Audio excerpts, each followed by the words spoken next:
முன்னாள் அமைச்சர் சேகர் பாபு மீது 4 பிரிவுகளின் கீழ் வழக்கு பதிவு செய்யப்பட்டிருக்கிறது. இதனுடைய முக்கிய செய்தியை பார்க்கிறோம்.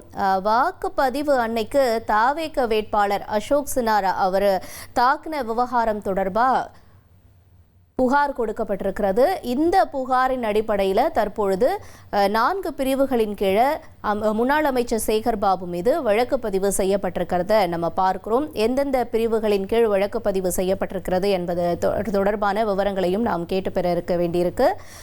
சென்னை வடக்கு கடற்கரை காவல் நிலையத்தில் இந்த வழக்கு பதிவாகி இருக்கிறத நம்ம பார்க்கிறோம். வாக்குப்பதிவு அன்னைக்கு தாவேக வேட்பாளர் அசோக் சினோரா இவர் மேல தாக்குதல் நடத்தின அடிப்படையில் இப்ப இந்த வழக்கு பதிவு செஞ்சிருக்கிறதா நம்ம புரிஞ்சுக்கிறோம்.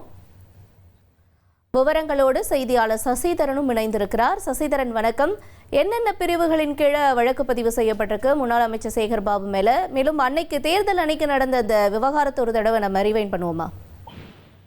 முன்னாள் அமைச்சர் சேகர் பாபு மீது சென்னை வடக்கு கடற்கரை காவல் நிலையத்தில் வழக்கு பதிவு செய்யப்பட்டிருக்கிறது. வாக்குப்பதிவு தினமான கடந்த ஏப்ரல் மாதம் 23ஆம் தேதி மாலை ஒரு 6 மணி அளவில் தேர்தல் அந்த வாக்குப்பதிவு வாக்குப்பதிவு நடைபெற்றுக் கொண்டிருந்த போது தனது ஆதரவாளர்களுடன் அவர் வாக்குப்பதிவு அந்த இடத்தில் நின்று கொண்டிருந்த போது சேகர் பாபு சென்ற போதும் அவர்களுடைய ஆதரவாளருக்கும் இரு தரப்பினரிடையே மோதல் ஏற்பட்டது. இந்த நிலையில தமிழக வெற்றி கழகத்தின் வேட்பாளர் ராயபுரம் வேட்பாளர் அசோக் சினோரா மற்றும் வழக்கறிஞர் விஜயகுமார் உள்ளிட்டோரை தாக்கியதாக ஒரு குற்றச்சாட்டு இருந்தது.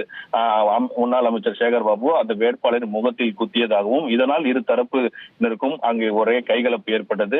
பல போலீசார் குவிக்கப்பட்டு பிறகு காவல் நிலையத்தில் இரு தரப்பினரும் புகார் அளிக்கப்பட்டது. இந்த நிலையில தற்போது முன்னாள் அமைச்சர் சேகர் பாபு மீது வழக்கு பதிவு செய்யப்பட்டிருக்கிறது. தேவையில்லாமல் ஆட்களை கூட்டியது, வேட்பாளரை தாக்கியது, பிரச்சனை உண்டாக்கியது உள்ளிட்ட பிரிவுகள் ஒரு 4 பிரிவுகளின் கீழ் தற்போது வடக்கு கடற்கரை காவல் நிலையத்தில் வழக்கு பதிவு செய்யப்பட்டிருக்கிறது.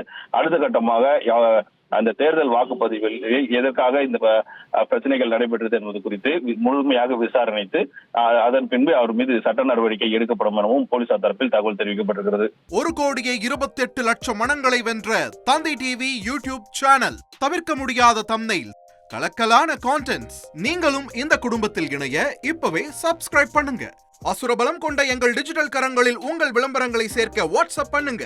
8939888838. Email advttv@dttv.in.